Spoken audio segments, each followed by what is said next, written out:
Hello and welcome to On the Record, where we go behind the headlines for hard-hitting analysis with the experts. Well, coming up on the show...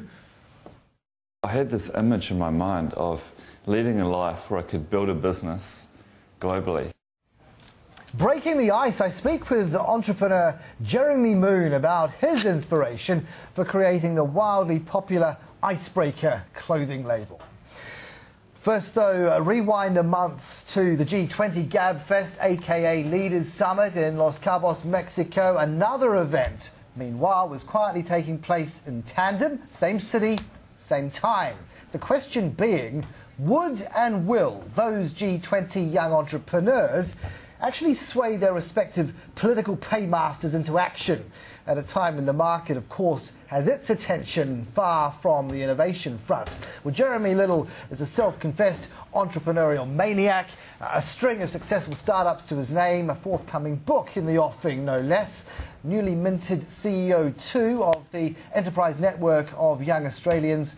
And he joins me now. Jeremy, great to have you back. Thank you. And we said we would kind of get to grips first off with that event that you had to effectively self-finance. Yes. So already, implicitly, the government was not so much doing the two-finger salute as saying it's not exactly top of our priority list. Well, no, and we didn't give them a whole lot of time to respond on it either, because I only found out about it about 4 weeks before I was heading over. I'm sure that they're open to dialogue, to talking about it post the event. So. You're sounding on message very quickly there. Is it about kind of still relationship building, or do you have to kind of shake up complacency? The language even has got to be a bit more challenging. Yeah, absolutely. Towards their side. We've got to shake it up. But you know, they're open to listening, which is fantastic, and I'm really looking forward to working with everyone that I can in the public sector over the next couple of years, leading up to when Australia hosts the summit in 2014. Just walk me through how things panned out over there, the structure of it, whether you felt the agenda actually was relevant at a moment in time like this. Look, I think that considering all of the turmoil in Europe, that obviously that's overshadowed some of the base issues that the G20 are trying to address, and probably the primary one from our perspective is youth unemployment. So there's a massive youth unemployment problem globally, not so much in Australia, but definitely globally. And young entrepreneurs are a viable solution to that problem. Like, entrepreneurialism is a viable career choice out of school, so there's an education that can happen around that.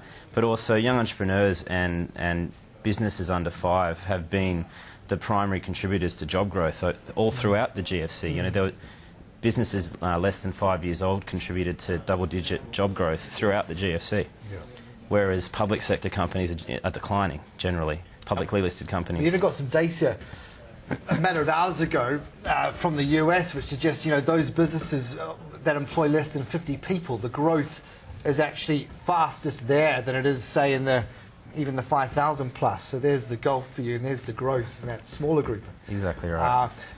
Just on that point on education, you know, what practically we spout the line of incorporating it maybe into the curriculum, but what is being done about that, and a move away from just the blind focus on the 3 R's, you know, reading, writing, arithmetic?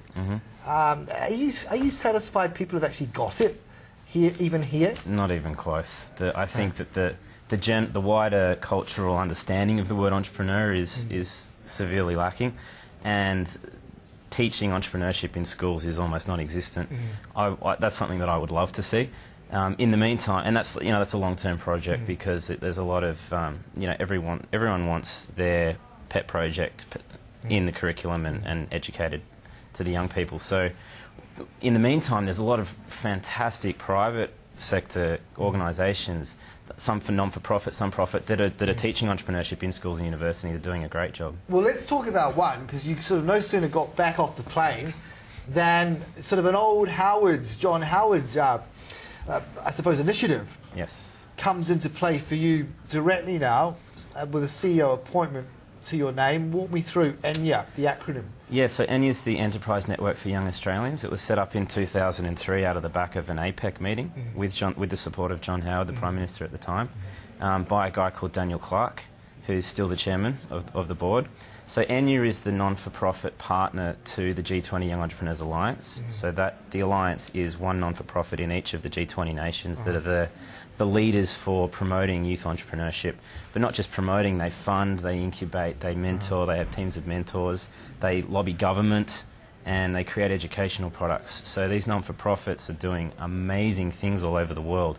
And that's what ENYA does in Australia, and that's what I'm now charged to do, is to grow this organisation, which is non-for-profit, into being the leadership centre for youth entrepreneurs in Australia.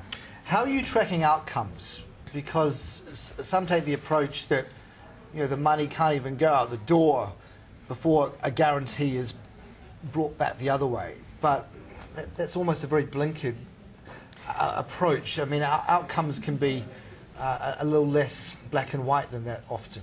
How do you assess success? The success is tricky, but I think that we know the stats around failed businesses in Australia. CYBF, the Canadian Youth Business Foundation, which is a non-for-profit in Canada, they start up a business every 14 hours on average, and over a 5-year period they have about a 75% rate of businesses still in business, which I would consider a success. Is that down to as much a culture of philanthropy that is alive and well across the border from North America, and that's just the beauty of that geographical proximity? And we're kind of therefore really not only, you know, at the arse end of the world, as Jermaine would politely once put it, Jermaine Greer, but, you know, altogether kind of a world away, literally, from that approach. Look, I think Australia's a little bit behind with a lot of things, and, you know, CYBF started 16 years ago, ENYA was only started 10 years ago, and hasn't really been driven hard, which is what I'd like to do. I think that there is a climate for collaboration and helping entrepreneurs and helping to grow small businesses. It exists in Australia. It just really needs focus and development. Because what does the donor get back? When we talk about seed funding, what is the expectation beyond the loan? Well, for ENYA, we're administering a micro enterprise loan. So it's up to $20,000 with no guarantee on 5.99% interest for 3 to 5 years. It's an amazing product, and it really solves one huge problem that all entrepreneurs, but young entrepreneurs in particular, have when starting a business: is where do I get this initial seed capital? And so interest though from day one, notwithstanding? Sorry? Interest payable from day one, so you're kind of on the treadmill. Yeah, you get 3 months to spend the money, right. And you are on the treadmill, and there is accountability around it. And there needs to be, you know, it's not just a gift, and it's not just, we don't want to set people up to fail. We need to set people up to succeed.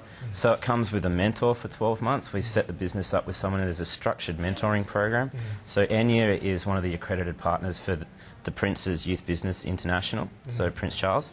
And through that comes an amazing amount of IP on how to structure mentoring programs and how to start up businesses and keep them running. Because what does that connection with the heir apparent actually mean practically? I mean, it's a nice crest. We know the Dutch originals and all of that, but, you know, for your purposes, where's the return? Just brand recognition, cachet, what? It's networks and it's intellectual property. It's access to a whole. They've invested. You know, they're partners with Accenture and Ernst & Young over in the UK, and so it opens up networks for us. But they've invested a lot of money in creating programs that we can just go and implement. So there's a lot of value there.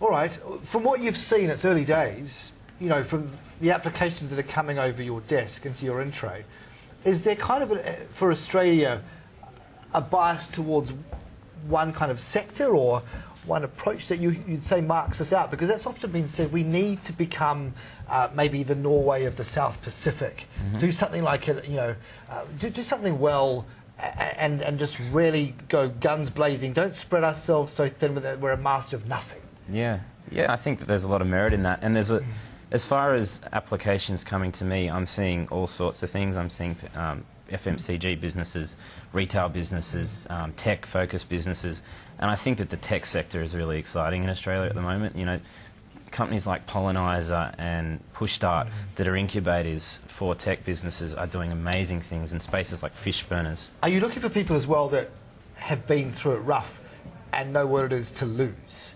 In other words, in this big unwind, with confidence at low ebbs, you really test people's resolve And there's the credibility versus someone wet behind the ears who's got an idea but actually has been pretty comforted until now with a nice cushy full-time number.